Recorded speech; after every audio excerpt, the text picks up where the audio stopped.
How much of a turnout today? Yeah, it's December, right? Yep. So, is that too loud? Obnoxious? No, that's good. It's good? Nope, we can hear you. Good. I just don't like when I'm sitting somewhere where I can't hear totally, so try to help you guys too. All right, so welcome to Wealth Building Wednesday, December. It's a tough time of year there's a lot going on, so I appreciate you guys being here. I wanted to do a real quick recap before we get into what I wanted to talk about today. Is there anything that you guys have been thinking about, whether it's something we talked about in other Wealth Building Wednesdays or just things that are going on that you'd like to talk to me about, bring it out, discuss, and just see if there's anything on your minds, what's going on? Yeah. So I was telling you, we're in the masterminds on Tuesday, Yeah. and we're starting to read the book, The One Thing, Yes. and really dissect it. Yes. So a question came up, what is the one thing? Yeah. Because when we look at, also like the goal, right, it's the 20% that you do gives you 80% of the business, Yes. which are 5 things.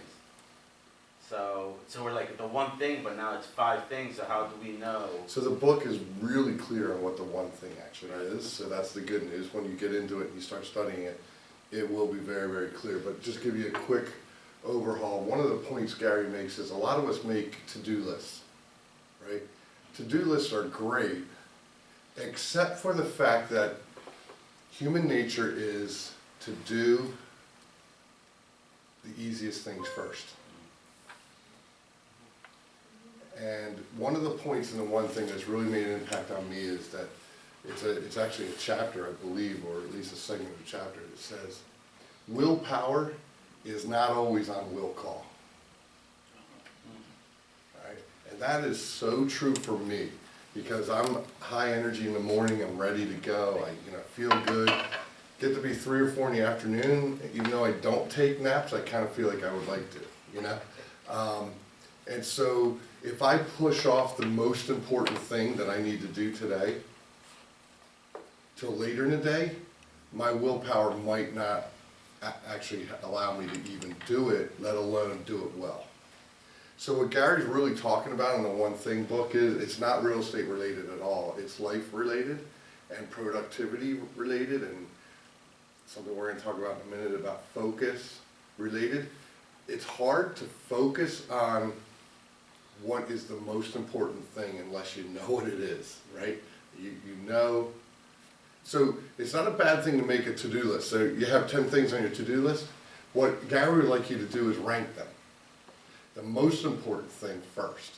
The second most important thing second. So your one thing is number 1 until number 1's done. Your one thing now shifts down to number 2 when number 1's done. Does that make sense? Yeah. So the one thing feels like it's only 1, but it could be 5, but the 5 are still ranked. And in my opinion, all Gary's research, all the studying we've done, all the masterminding I've done with really high level people, is the morning is when to really get the best results for all of us, because we're tired. The other thing is, the afternoons, evenings, and weekends, right? That's when you service your clients for the most part. I mean, you might have a few morning appointments during the week, but most people work, right? And maybe they'll come out at lunch if they're close enough to view a couple houses or something like that. But other than that, you're doing late in the day, right? Evenings and weekends, at least for showings and generally listing appointments too. So there's always an exception to the rule. You got somebody who's retired and they can meet in the morning, and that's great because that's when you want to maybe possibly get out there, so you have your evening open, right? So, does that help? Yeah. So the one thing is the most important thing today. It's hard for us to get to that one thing, and that's where I think that book will hopefully help you focus on what that is, figuring it out, maybe prioritizing the night before. Like I believe in the book, Gary says he works till 5 o'clock every night, that's it. He goes home and he doesn't think about work. So he's ready for tomorrow by 5 o'clock. He knows what's going on tomorrow. What is the book you're talking about, John? It's called The One Thing. The One Thing. Jay Papazan and Gary Keller wrote that. They're both fantastic. anything they've written, I read. Any other questions, things like that? Anything you've been thinking about, Jeff? The one thing I've been really thinking about a lot is we talked about, time blocking and managing our time correctly. And that's been my biggest challenge till today. I mean, I'm still dealing with it, is trying to figure out the quote, perfect real estate schedule. Like, Yeah. if I were to create I've always worked in retail and management, I've always made schedules for others. Yeah. I always knew that, I always had a way of looking at sales volume, time of day, customer flow, and knowing how many employees I needed, Yeah. and I can't do it for myself. Yeah. It's because it is easier to do it for someone else, number one. And number two, there is no perfect day for a real estate agent, because if we all sat around the tables right now and came up with a perfect schedule, we'd all conflict. So you have to figure out Jeffrey's perfect day as a real estate agent, no one else. So I have a problem with, and I know Debbie's been trying to help me with it, is time setting. Sure. Okay? Because the phone rings. Sure, And if I have lead programs that I'm paying for, it rings, I answer. sure, Or somebody else is going to get it. sure. So do you do that within your time brackets? How do you So, handle yeah, that? it's a good question because of those types of situations. You want to answer the phone or get back to them within 5 minutes, or else they're down the street, right? Yeah. I get that. I think my goal in that situation, if I had that program, would be to make enough money that I could hire somebody to be available. Because an assistant can handle that call And I don't mean to get be that they're not message. good enough. No, no. No one can handle it like me. I've been blessed. That's one thing that I can do. Many things I can't. But my communicative skills Okay, are my so, strong point. so here's the deal, John. In the MREA book, the red book, Right.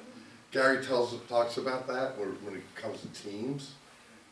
And I think you have what he would call a myth understanding, that no one else can do it as good as you. I'm not challenging you, I'm just telling you No, I to agree. possibly think about the I fact agree. that someone else could be better at it than you. And here's where I'm coming from. It's not even just better as far as skill. I'm not even really talking about that. What I'm talking about is better than you, if you've time blocked and you're doing something that's your one thing and it's very important in the morning and that phone rings, you're not the best John if you're getting away from your one thing to answer the phone or not answering the phone, right? So sometimes having someone available is better than you. Makes a lot of sense. I understand that it's difficult to make it. I worked with an agent that I introduced 19 years ago, who makes over $500,000 a year, several years ago. Mhm. And she can't do the same thing. Sure. It has to be her. Now, it's not an ego thing. I believe it's not. Maybe somebody else can look at me and say it is. But I don't think it's an ego thing. It's just that it's the strong point of myself. Mhm. Because it's all through my two basically careers, law enforcement and here, Right. it's just communicating, and I get things done by the communication. I know I have to change, and I just have to figure out how the heck to do that. What you're telling me now to get somebody that is pleasant on the phone, asking questions or giving the answers. I believe people can be trained. Talented people can be trained to duplicate you or be better than you. That's just what I believe, and I've done it personally. I have, Sherry's like them, my partner, like, she wants to do everything because one, she doesn't want to tell someone to do something that she knows how to do, and two, she thinks her way, well, Yeah. no, Yeah. I didn't say think. I get it. She does think her way's the best. Rico, So- right here. So when we hired an assistant, it was hard for her to let go of the task that our assistant's supposed to be doing. But by me telling her she has to step back, now she's doing a lot more productive stuff, and our assistant is handling assistant work. And it's changed our business. There's a way A to 360. Yeah, there's a way to evaluate as you're growing and building, whether it's a team or just the business in general. What you want to look at is tasks.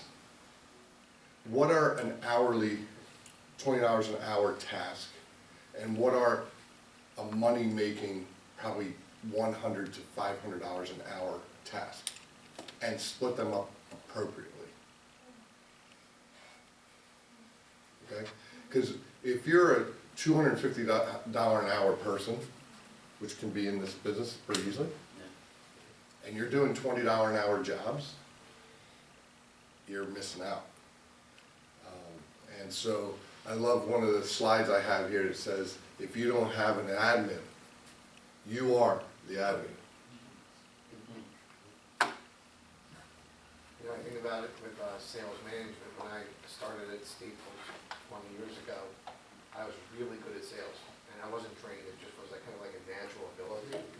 Yeah. And they asked me to take over the sales department. And the hardest thing for me to do was to let go of doing it. Because I felt that I was the only one that could sell $2,000 a week in warranties. But as I broke through that barrier and I was able to train people what to do and then role model and then follow up with them and coach them, we ended up being the #1 store in the country with, in sales with warranties out of 1,200 stores. And I was selling maybe $100 a week. Like, it was literally everybody else was doing it and I was getting the recognition. So it is hard because I've been through it. It is so hard when you think that nobody can do it the same way you do it, but you do have the ability to role model that behavior. I thought, I was a control freak, I sound like Sherry, okay? So I think Sherry and I would relate on each other, you know, and I think a lot of really talented, high-producing people are this way automatically, because it's like you gotta get it done kind of personality. You're gonna get it done, you're going to grit your teeth and fight through, right? And do whatever it takes. It's just inbred in us, you can't knock us off of it. If you try, it's just the way we are, right? That's a really good trait until it becomes a bad trait. Right. What you guys, thank you by the way for the feedback, because what I'm seeing is a good assistant while on time blocking only, all right, who will take the calls I'm paying for with lead generation, can handle it and just put them off until I'm done with my time blocking. Yep. I think that's what I have to do, it, put those two things together. And you're gonna be able to produce on both sides now, Exactly, which is huge. yeah, thank I always say the good news is we're not brain surgeons and no one is gonna die if we don't call them back within an hour, Right. for the most part. Yeah. I think the good thing is if you call a doctor's office, the doctor doesn't pick up the phone, No, right? it's- Ah, man, If you that's call such a a lawyer, great. the lawyer doesn't pick up the phone. It's It the, actually My doctor means a does. lot- Do you guys met Chip, Well, right? So you yeah, guys- but in that type of situation. I can get him on his cell. But when you call a professional service Right. provider, Yeah. doctor, accountant, Yeah. lawyer, you almost expect an Them to be administrative busy. person to pick up the phone because they're out doing what they need to do. And So- you want them doing that as the client. Right, You That's want right. John out there selling houses, sell mine. right, exactly. You Don't still be have a taking problem with calls. that because you're calling one doctor or one attorney, they're calling a realtor. And if you don't answer, you're going to the next realtor. That's what I'm having a problem with. I don't like to lose anything. Okay. I'm not Well, a what guy- we're saying is, you take those calls until you make enough money to hire someone to do those instead. And if I miss a couple, I miss a couple. Well, at the end of the day, if we shadowed you Yeah. and kept a camera on, you didn't know, right? We would see whatever's happening is happening, and we'd be able to say, hey, John, you missed 3 today. You didn't even realize it, or whatever, right? Because we all have that. Yeah. I'm not picking on you, I'm saying I want it's you to all of pick us. on me. Yeah, it's all of us. Okay. So, how, at the end of the day, it's about this. It's not about the money, it's about being the best we can be. What's the best we can be? Not working all the time is not the best we can be. If you're working all the time, you're probably horrible at home, right? You're not giving the time and energy and effort to your family or your loved ones, right? Even to yourself. I mean, I'm coaching someone right now. One of the biggest problems this person has is sleep. They do not get enough sleep, in my opinion. And that right there could change their lives because of energy level and different things like that. Some of the people, think about Michael Jackson, honestly. He struggled with sleep so badly that he killed himself trying to sleep. That's how horrible it was, right? And I happen to be a big Michael Jackson fan musically, but his adult life just spiraled so bad that it was almost embarrassing, And I think a lot of it had to do with sleep, pain. He had chronic pain, and that turned into, But look what you just said, though. His professional life was, everyone looked up to it. Loved Look it. at his personal life. personal life is something you Yeah. wouldn't want. And that could be And all kind the of money in us the also world. in the same way. You know, everyone can see you're so successful. Oh my God, they're selling so much houses, but how are you doing personally? And is it really worth it if it's gonna drive you to your Yeah. deathbed? It's not. Exactly. The key is balance. Bruce? So I'm having a hard time with balancing life and business because I'm in the mindset that you sacrifice the first few years to get to where Pay your you need dues. to be, like pay your dues. Mhm. So I am at that point. So when you say, the quote, sometimes I'm just like, well, where do I fit in? Because I'm putting all my all into this right now Mhm. because I do want it to get to a certain level. So how do I balance that without, sacrificing everything else? Yeah, so I think what Rigo just said is important, that it's not worth it if you are sacrificing everything else, especially when it comes to family, kids, and husbands, right? Okay, so is it possible to live a more balanced life than you are now? I'm slowly learning to do it, Mhm. putting, moving forward, putting time blocks, like I'm not picking up the phone after, 9 o'clock at night, where before, it's like I'm on call anytime you want to. It's like, Sure. you said, I'm not performing brain surgery, you don't need to reach me at 10 o'clock at night. Right. Because I train And them they- that way. Yeah, Right. and that's the other thing is, if you start to answer phone at those times of night, then they'll keep calling you. What is a bold law? You treat, You teach people how to teach people how to treat you. Yeah. And that's because Sherry used to do that all the time. It doesn't matter what time they call. Which would annoy the family, correct? Yes. She answered every time, but then afterwards she'll be like, why are they calling me at all these different times? It's not that important. I said, I said, it's your fault, you're training them to do Yeah. that. Because they know as soon as they call, no matter what you're doing, you're gonna drop whatever you're doing and pick up the phone. With me on my answer machine, it says, I'll get back to you within 24 hours.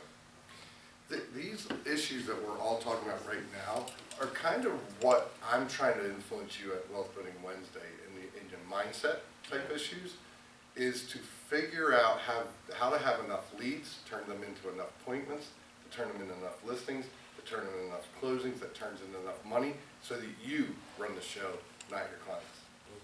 Yeah. Because I've gotten a reputation of, I get a lot of calls, I know you're busy, but, right? Well, if I don't pick up the messages, I know you're busy, but I got this issue, can you get back to me on, it, right? So the good news is, I fear sometimes that people think I'm too busy and then go another direction, right? So that's a fine line, so be careful with that. But at the same time, it's pretty awesome to watch your phone ring and not have to pick it up because you don't need to. For you. But at the same time, we are business owners, That's and correct. I would much rather put in 60 hours a week working for myself than 40 hours a week working for somebody else, because Especially with an income limit and pink slip at all times of your head. which I've gone through twice now, and now I control my profits. If I put in that extra time, I'm gonna get extra benefit. So we do have to balance it for the benefit of our family, but the families, and that's the thing my wife and I kind of butt heads on is, look, we are going to celebrate the successes together. Yep. Give me Yeah, that lead. so I agree 100% because I've never worked for someone else after I was 18 years old. Right? So I've always owned my own business, always been in the real estate business and had a business within a business, right? I love that, I love the flexibility, and I love the fact that the effort you're putting in, you're compensated for the most part, in this business, right? And sometimes more than even that. But at the same time, what we're talking about, just because you own your own business doesn't mean you should have an unbalanced life and let everybody be in the wake behind you, right? But I like what you just said, we're going to enjoy the successes, we're gonna enjoy this ride together, and that's good. I think we're always teetering on, are we working too much? Are we focused enough, right? That kind of thing. So this has been a good kind of segue into what I want to talk about, so let's go into it for a second. The first thing I wanted to talk about was focus, because I think this time of year it's really easy to lose focus. You almost feel like maybe from the 20th or so on the rest of the year you can take off, unless you have some business, right? And that's okay if that's what you want to do. I'm not saying it's not, but it's kind of a given that everybody else is busy, things will slow down on that, right? Even though we have strong Decembers here. So when it comes to focus, one thing we have to know is anyone can do it, but not everyone will. And so when you walk down the halls in this office, sometimes you see people that are not real focused, right? Don't go around judging everybody, do your thing, okay? So, but there are 3 steps that I wanted to talk to you about. The first one is create a personal plan. So, who graduated Bold recently? So we have 5 or 6 of you guys, yep. So congratulations, by the way. I know it was a great Bold, and Jaime was a great coach. But I think one of the Bold laws that he probably brought out pretty strongly was, if it's not on your schedule, it doesn't exist, right? So here's the thing, your schedule's really, really important. If I was to pick up and put on the screen all of your calendars right now, what would I see? Productivity, slacking, you don't have things on your schedule, but you're doing things, right? I'd have to pick your brain to figure out what's going on. My assistant Kathleen has my calendar, so she does her stuff in a different color than my stuff, so that I can know what she's doing, right, when I'm possibly looking for her or something, you know. So if it's not on your, how do you create a personal plan? In my opinion, write it down. You know, I like to write things and then rewrite them when I fix them and I think of something else. I'm crazy in the point where I'm like in the car, it's like quiet, you know, I can think in there, nobody can really get me. If my phone rings, I can decide whether I want to answer it or not, all that stuff, right? So I get brilliant ideas in my own mind in my car, right? So sometimes I have to write down my thoughts, or I speak it into the notes in my phone, so that I can remember it. Because I tell you, 2 minutes later after I've thought about something else, I'm like, what was I thinking? It was really good. You know, what did I want to put down or write? And a lot of times it has to do with focus, scheduling, things I got to fit in somewhere, that kind of thing. So be a writer. Have a notebook in your car and on your desk or whatever. Write stuff down. Make a plan. It's not hard. Nobody, you know, it's not required.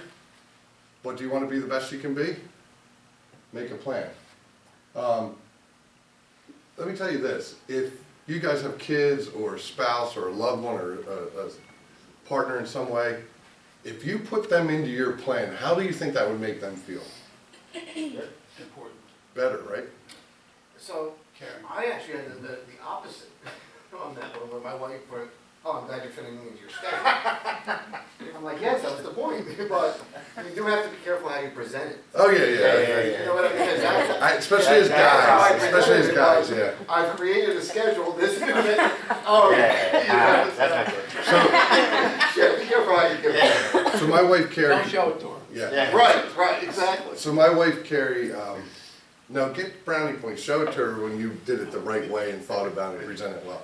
But my wife Carrie made an impact on me a few years ago when she said to me one statement that kind of knocked me off my feet, and that was, "Can I get an appointment with you?" That's when I knew things were bad. Right? So your family will smack you between the eyes sometimes, right? And give you a bloody nose. Because they see the real you.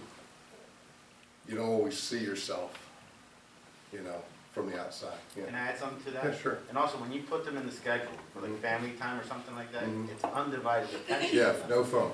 Because like, let's say before, if they had something that they want me to do with them and I'm working, I would help them out a little bit, but not really be there. My mind is still at work. Mhm. And now that I'm time blocking the time with them, it's shut the phone off, and it's undivided attention with them. And they actually get more filled that way than if I give them 10 or 15 minutes here and there during the day. That's not even like really paying attention to them. Right, It's good, good advice. We talked about time blocking in our comments here, right? Everybody's familiar with what we mean by that, right? Actually putting it in your schedule that I'm doing this between this and this, right? And then get accountability. It doesn't mean you have to have a coach. I think coaches are really good for accountability because, again, they see you better than you see yourself sometimes. But a peer partner sometimes. Maybe somebody that's not on your, if you're on a team that's not on your team that can see better, because if you're on a team, you're kind of integrated and you're on the same path and sometimes you don't see. But be that for someone else too, so do both ways. Find somebody who can be your peer partner. That make sense? Because if you don't have accountability, then it's only your accountability. And what we do with our own accountability is rationalize putting off. Right. If I don't get it done today, I'll get it done tomorrow, and then tomorrow comes, now it's like, what was I supposed to do? It's pretty quick, right? So how do you create a personal plan? Let's just talk about this for a second. You get the plans from a big model. So remember we talked about business planning, right? So we should know by now, most of us, how many appointments we need, how many listings we need, how many closings we need, and how much money we need to fund our life next year that we want, right? All this that I'm talking about means nothing if you don't know why. So figure out why you want what you want first, and then you'll have the passion to do this. Because if you're not working with passion, you don't know why you're working, you're just doing. Doing is good, except when you don't have a plan. Then doing is all over the place. Focus is having a plan, doing it, knowing why you even have a plan in the first place. It could be as easy as, I want to buy 2 investment properties this year, and I'm doing everything I can to make that happen, plus fund my life. What, that could be your passionate thing that you're doing. It could be that simple. It could be, I want to pay off school loans. I want to get out of debt, right? That would change my life if I had no debt, right? Stuff like that. There's things in your life that are causing pain that you can get rid of with a plan. I hate to say this, and I have a joke with one of my associates in Newtown, that the more painful, the better, because you'll make a change when there's pain. And I'm always kind of looking for, where's your pain when you talk to me? What is going to make you change? For me, my pain was not making enough money. My pain was working and being on call all the time, and therefore wanting to drive my car off the Scudder Falls Bridge because it was closest to my house, and there's another one I would pick that up. I walked around like everything was great, and everybody thought there was, and I was doing really good and numbers-wise in real estate, but I was miserable inside, right? So is it worth it? It's not worth it. I'm telling you, it's not worth it. But I will say this, you can make money and have a life worth living at the same time. Really good money in this business. So the big model and having a big goal, I think we need to challenge ourselves to think bigger, or we're not hitting our potential like we should. So if you say, John, I want to make $100,000 this year, and you make it by August, you probably didn't have the right goal. Not that you can't readjust and make the goal higher at that point, but at the same time, I don't think you should be off the charts incredibly unrealistic. I'm not saying that, but I'm saying challenge yourself to go.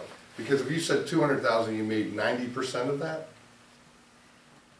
and you were before at 100,000, well, you'd be at 180,000.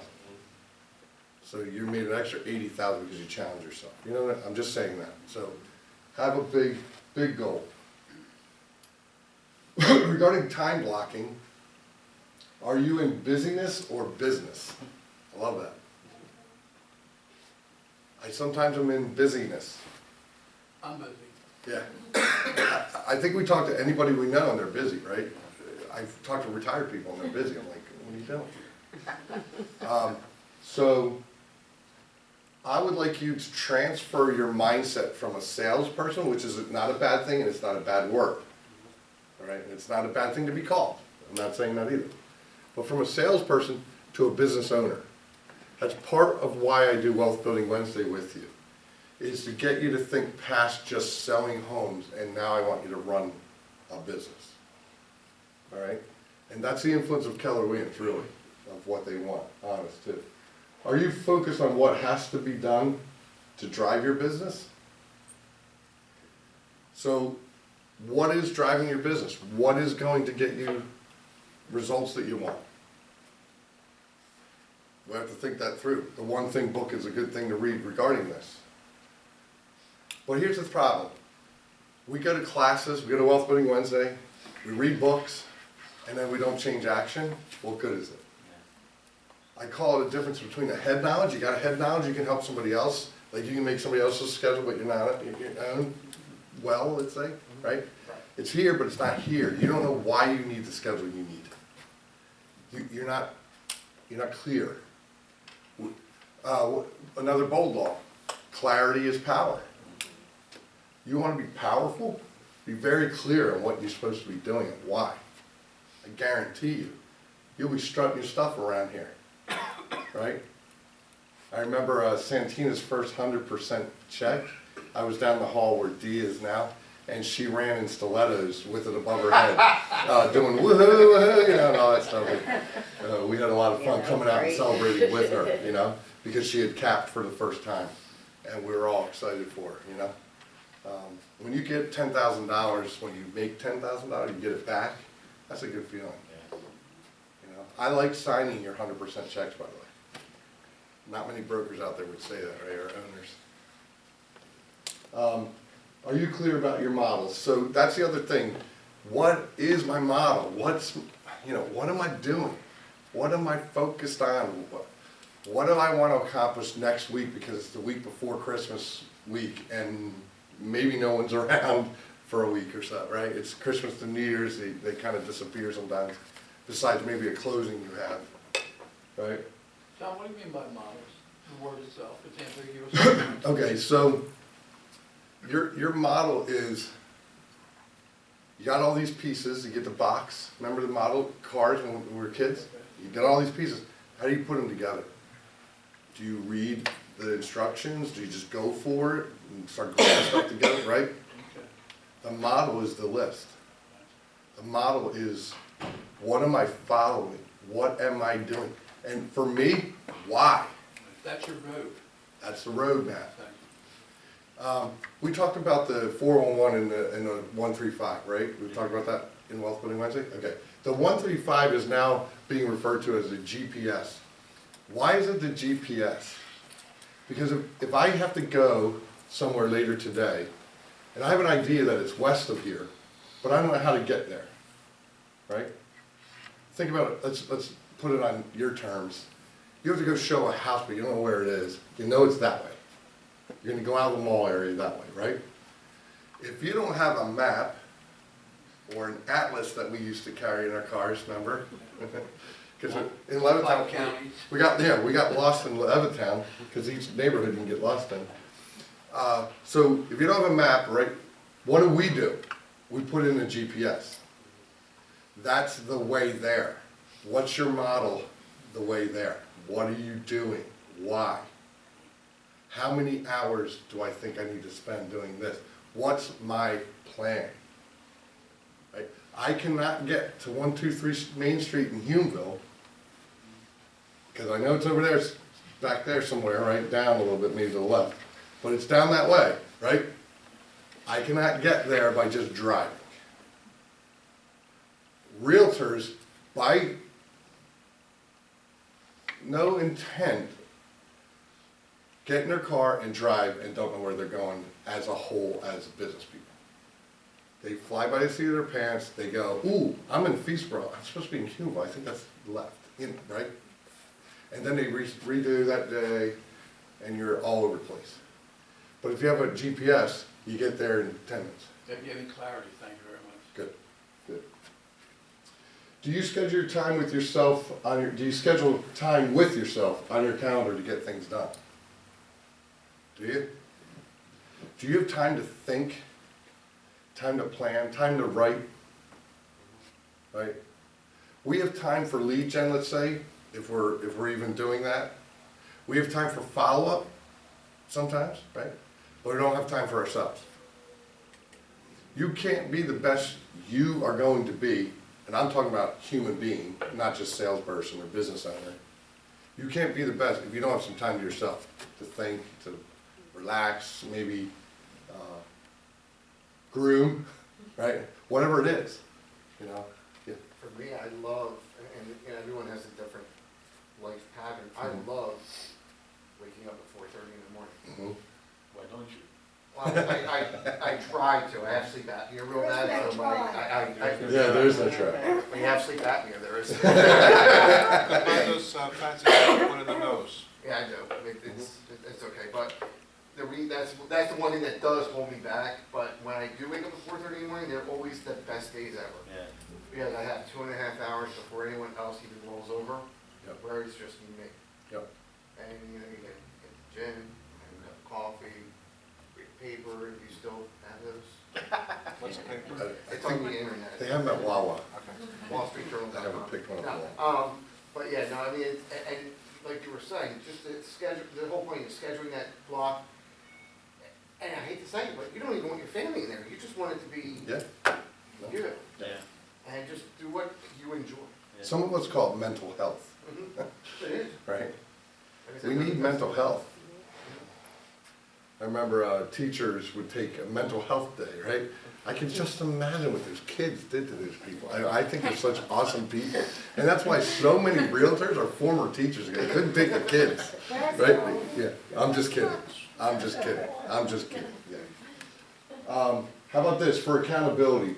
Getting focus is easy, keeping it is not. That's just a straight up truth, right? Getting focus is easy, keeping it is not. Sometimes I just feel like I have like adult ADHD Yeah. because I'm sitting there and I'm trying to do something and then little ping from Facebook or a text message or something else. Yep. And then I'm just like, I feel like that's what I need to just focus on the task at hand and say, this is what I'm doing between, an hour in this period. Right. And just, that's what, I don't know if anybody else is having a hard time Every with that. day. It's just so frustrating because then an hour passes and you didn't get the task that was on your schedule done. And that's what I'm having a hard time. It's like almost like, I don't know, I'm trying to work on that. I can't tell you how many times I've put an hour aside and gotten that task done in 20 minutes and had 40 minutes like free. It feels good. But if I don't focus for that hour, I never even get it done. Then I'm pissed, because now I'm into other time that I was supposed to be doing something else.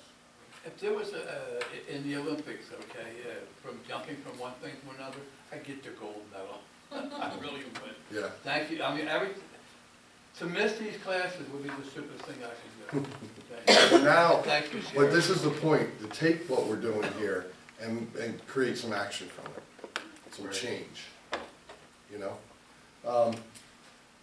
Focus feels like routine. That's one of the things we get bogged down with, is the mental part of routine. Some of us don't love routine, and that's why we're realtors. Like, I don't wanna go to work for 8 hours for you, because you're gonna tell me what to do, and it's gonna become routine, and I'm gonna be like, so miserable, right? So, we like the fact that we can be flexible and pick up and go and do what we need to do with our clients, right? That's a treat. I love the fact that I'm mobile all the time. I don't have to sit at a desk and type on a computer all day or something like that, right? Or have headphones on all day and take calls all day and all that. I don't want that. I would die, right? So if you made me do that, I'd quit and go do something else, right? So, but start to like the right routine. Start to fall in love with it. And here's why. Because you know why you're doing it. That's so important. If you know why you're doing the routine, it won't get same old for you. and then get the results that you need from it. So there may be a time when you go, I'm doing this, but I don't think I'm that good at it, and I gotta go get some training. And I bet you we have something for you. Or KW Command has something on it for you that you can even research on your own. Accountability helps to focus and refocus. Make sense? So the accountability process is really, really simple, if you think about it. You set goals, you do the activities, key activities actually. So just doing activities is not really that great, but if you're doing the right ones, they're the key ones. Measure the results, evaluate the process you just went through, make adjustments, and then keep doing it. That's it. It's really, really simple. Like, I've evaluated myself this way and figured out a way to do the same thing quicker and still get the same quality work out of it, right? So, set the goal, do the key activity, measure it, what came out of it, the results, evaluate the process, and then make adjustments. Making adjustments is not a bad thing, by the way. It's a good thing. It means you're learning, you're developing, you're growing, you're figuring things out. We've talked about this CGI till you're probably nauseated with it, right? We understand we want to track our appointments, our listings taken, buyer and seller. That gets us over the wall or under the wall value to closing and then to money, right? Then when we get here, we got to start talking about budgeting and stuff like that. We're not there yet. I'll hit that this next year, I promise you. But we got to evaluate our expenses. In a shifting market, which I believe we're in, and we're going to be in for a while, our expenses need to be cut wherever they can. Gary Keller in the Shift book says, cut your expenses till it hurts and then cut them again. That's pretty significant, right?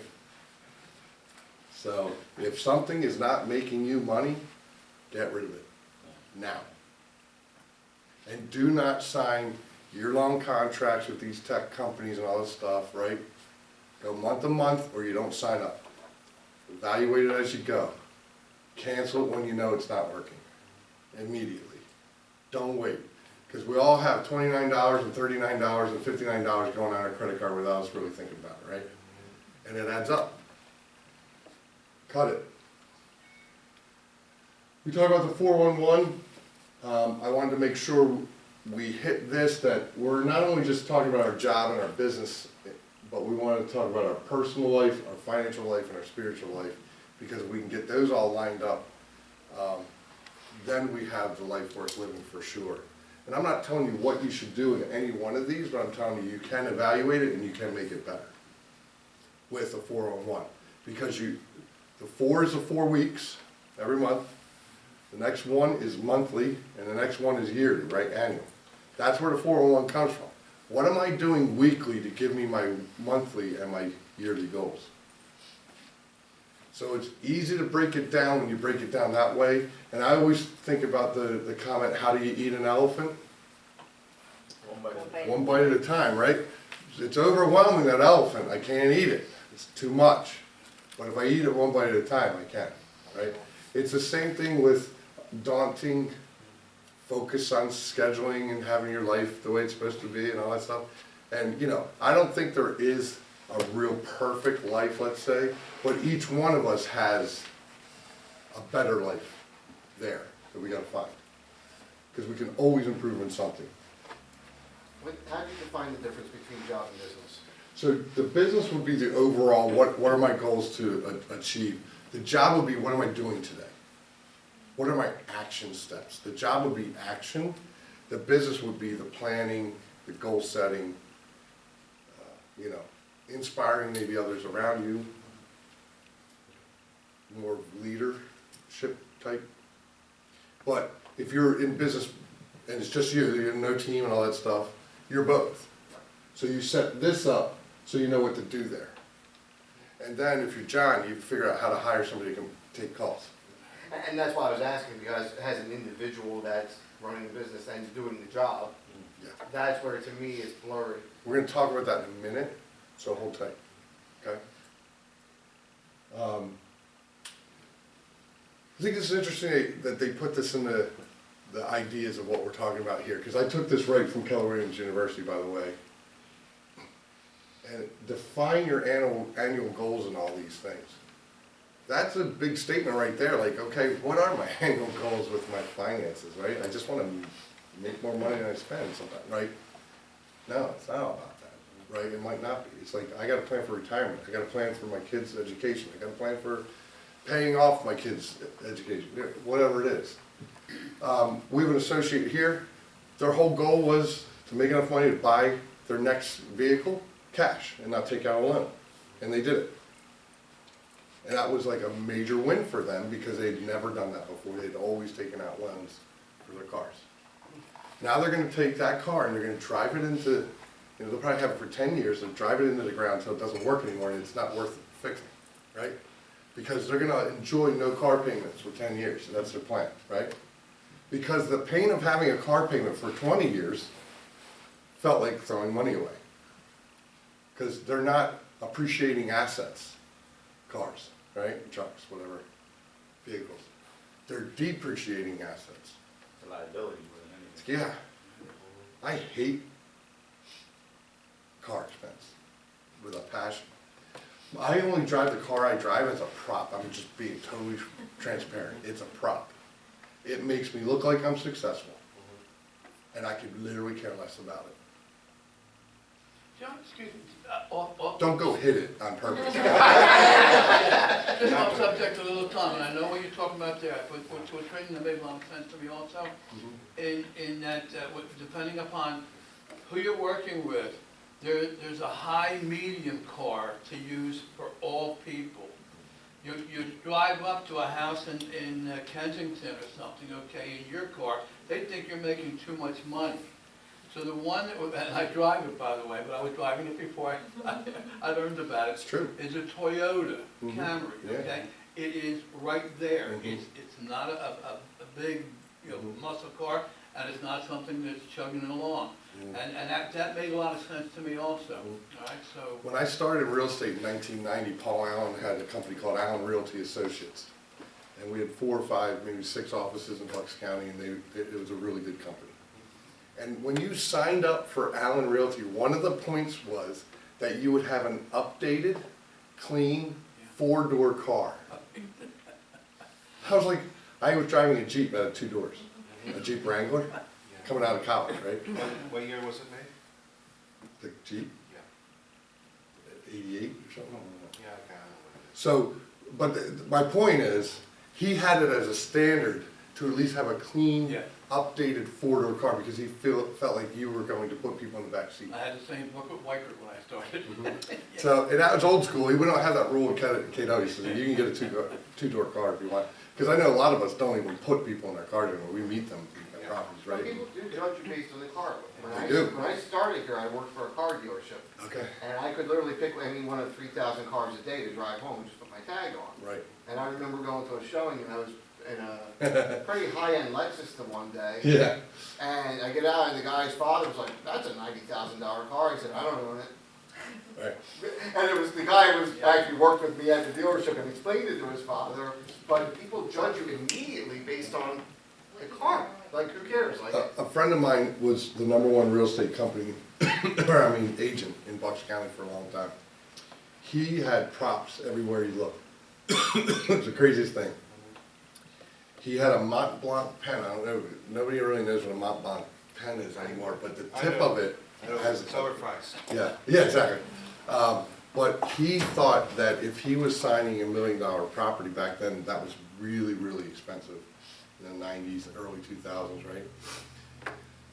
If he handed him a Mont Blanc and they saw that to sign the listing contract, and he was on par with them. It was that simple. It was stupid, right? He drove a Mercedes before everybody else drove Mercedes in real estate, that kind of thing. It was props. So you are judged on it. Toyota Camry is a great car, so don't get me wrong, I'm not saying good or bad, but I'm saying part of your market, you do have to dress to your market, I believe, right? That you want, they will treat you the way they perceive you. If they see you as professional, they'll treat you professionally, for the most part. So now one of my goals is to get the a bigger car to drive to the better homes. Hey, if that's the market you go to, Go right? back and forth with 2 cars. Yeah, you could. If you go to Kensington, drive the Camry. So when we talk about monthly, the only way we know what our monthly goals are is we take them from our annual. Does that make sense? I mean, hopefully this is simple, right? All right, and then we figure out what the key activities monthly are so we can figure out the weekly, right? So the weekly are basically the actions or the activities that you're going to take to achieve your goals. That's it, simple. And I believe you can use a 1-3-5, meaning 1 year monthly goals. There's probably 3 activities that you need to do for it. And each one of those activities could have up to 5 things you have to do to get that thing done.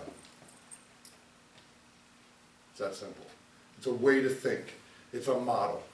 It's a roadmap. It's a GPS. It's how to get there. 1-3-5 gets us to the annual goal. Right? When we talk about an action plan, I just wanted to go over this real quickly with you so that you could think this through, maybe write this down, whatever you want to do. Generally, your action plan is going to have 3 specific tasks for each thing that you want to do. That's what I'm saying, right? Having accountability, but not just accountability, having a date on it, even to yourself. So I am going to sell 1 more house this year by December 31st, or I'm quitting, right? You're really committed to it, right? I have an associate that I coached in October. He came to me, he said, I got an epiphany.